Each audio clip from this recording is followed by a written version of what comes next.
Today we're taking a bit of a look at DMX controlling and kind of what the best options are if you're a church or a DJ or looking for something kind of that's quick, easy, and not crazy, gonna break the bank. What's the best way to make some lights flash and look cool? Um, so let's start with a bit of an overview of what DMX is. So DMX is kind of a protocol for controlling lights. Um, you may often see it looks kind of similar to, it's run with like a 3-pin cable, kind of similar to a microphone cable. It is by technical standards supposed to be a different cable, although it uses the same ends. It can use either 3-pin or 5-pin connectors. You can easily adapt between the two. Um, but most commonly you see it with 3-pin connectors. It is supposed to be a different cable, kind of similar to a Cat5, where it's the wires inside are kind of twisted together, kind of like an internet wire is. Um, you can get away with using a traditional mic cable in short lengths, and if you're not near power cables. But sometimes if you're running longer lengths, you may run into issues, and it's best to use an actual DMX cable for that. um, Looking at DMX, so it works in kind of a chain where from your controller, you're going out of the controller into the first fixture, out of that fixture into the next one, and it kind of has to go in one continuous chain. You can't, split partway through, or it has some issues. And DMX operates in what's called universes. So you can have, out of a computer or out of a mixer, sometimes you can have more than one universe, which means basically an output out of your controller. And each universe has 512 channels. So the channels are, kind of basically ways that it can control those fixtures. And within each channel, it's kind of similar to MIDI if you've used that before, where each channel then can have a value that it works within. For instance, looking at a light fixture, a lot of light fixtures that are DMX controlled, they will have in their manual, they'll have kind of what channels it uses to control it, how many channels. So in the case of this fixture, it uses 8 channels, and then it'll have the value within it from 0 to 225, depending on what value that channel is set at, will do different functions.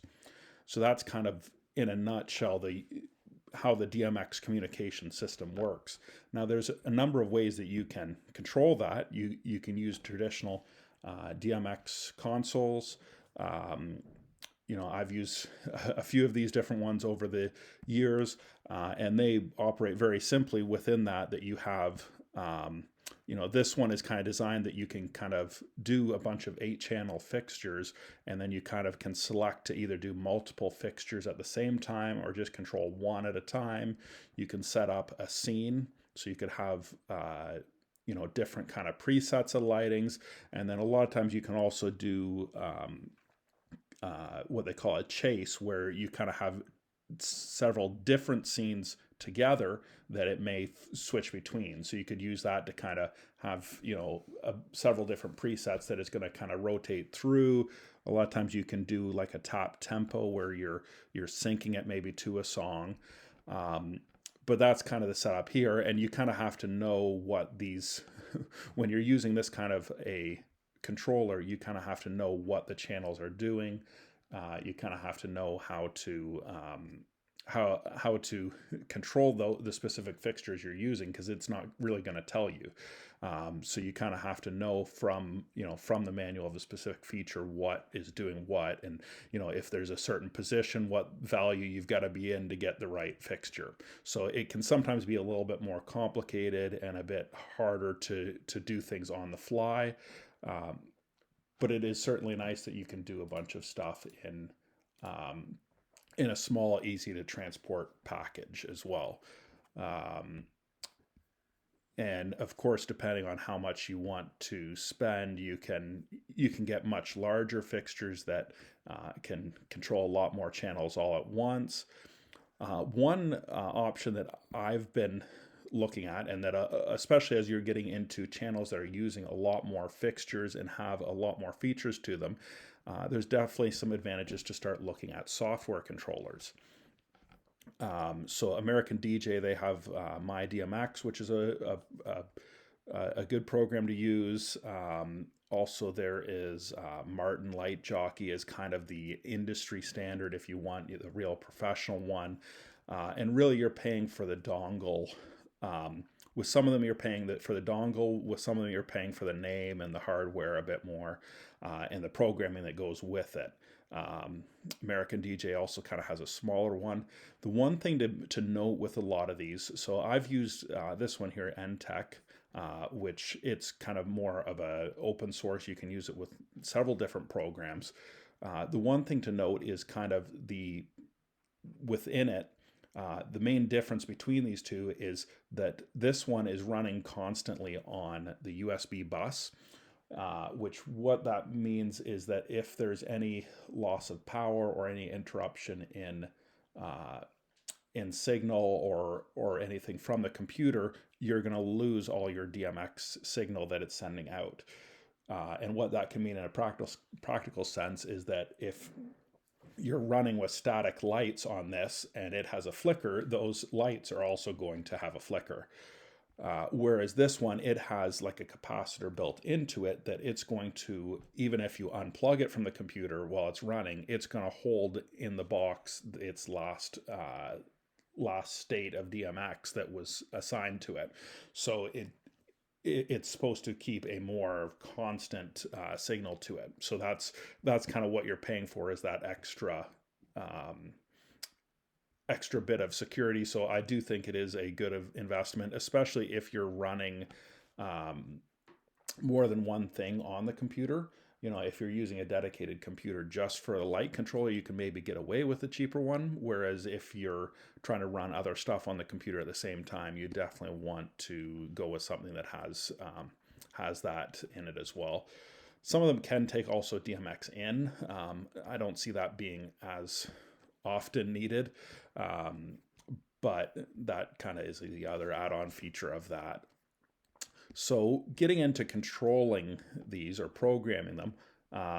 So with this one, either of those two options, there's various different open source softwares or paid for softwares that you can use to control it. One that I've used is QLC Plus. It's handy that it is available on both Windows and Mac. And they do have a fair bit of info on their website of how to operate it. They've got some tutorials and some different things that you can even dig into kind of where other people are using it, and kind of some cool large productions that are being done using this software. And it's completely free and open source.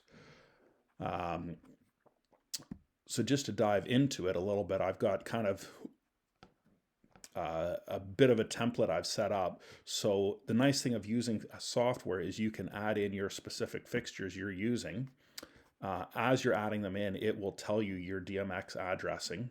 So for instance, I've got kind of a conventional dimmer that it runs 4 channels. So using kind of a traditional light, which is just, you're just adjusting the brightness of it on or off, or brightness in between.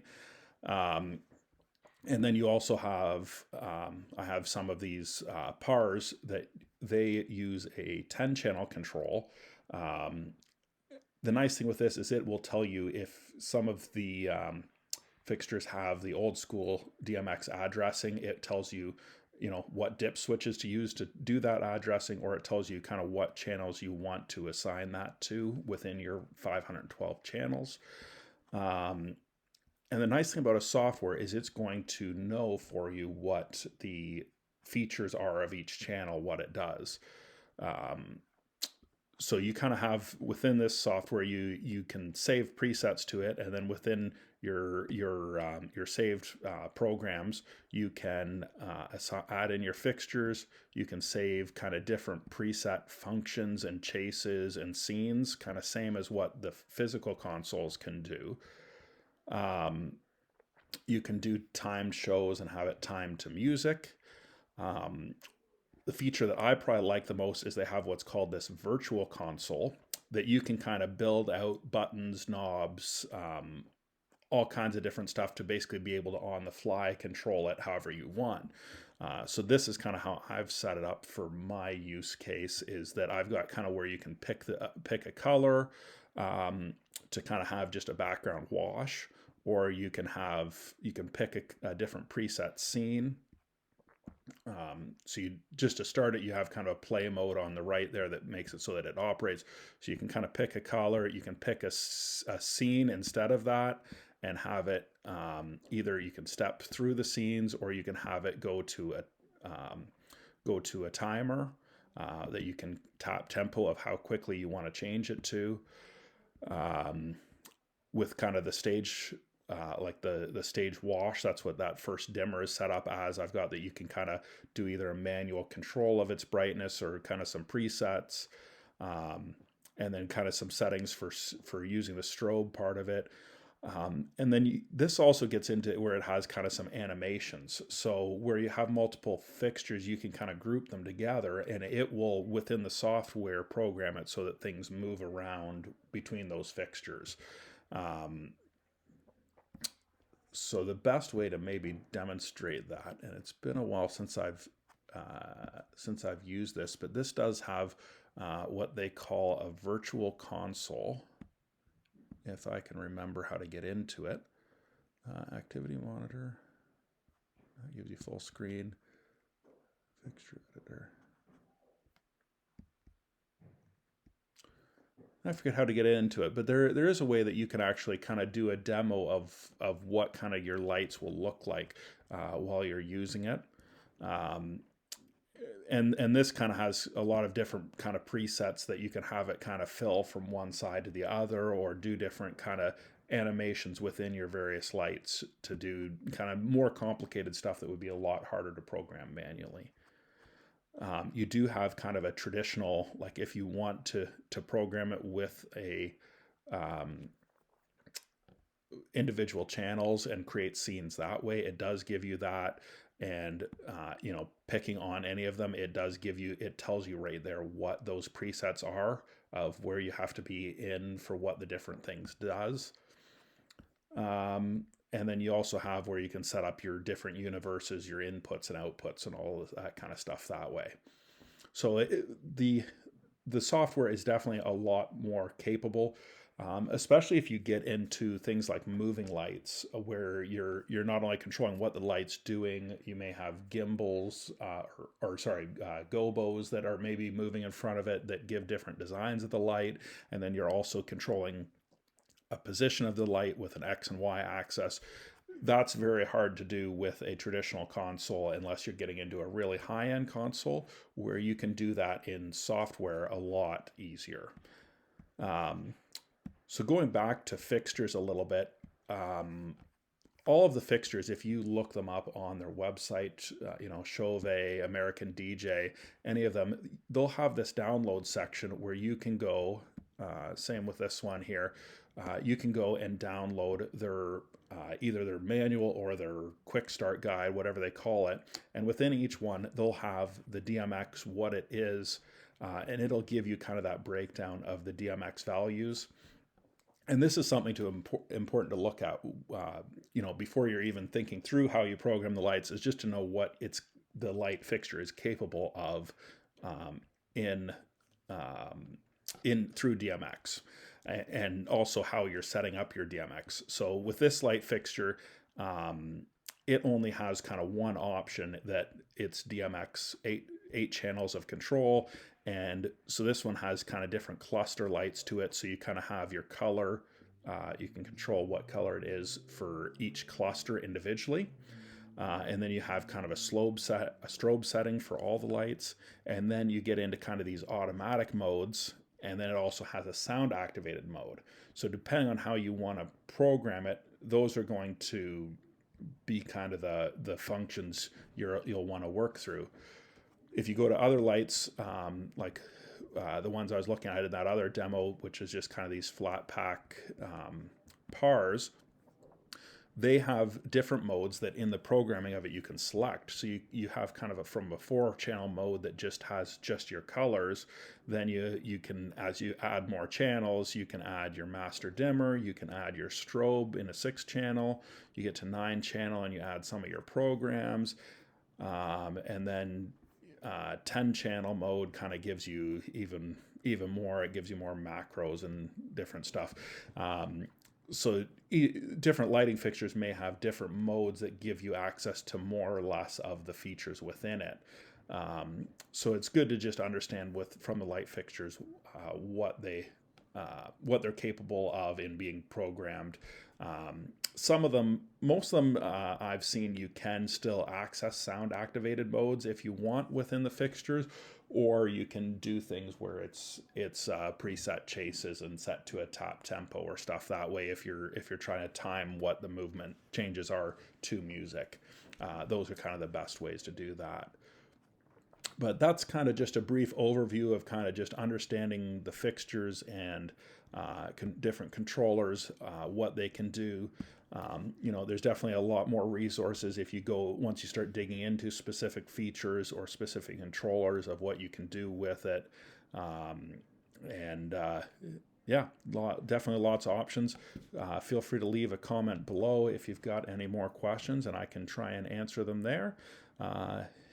Barring that, happy programming, and we'll chat with you again soon.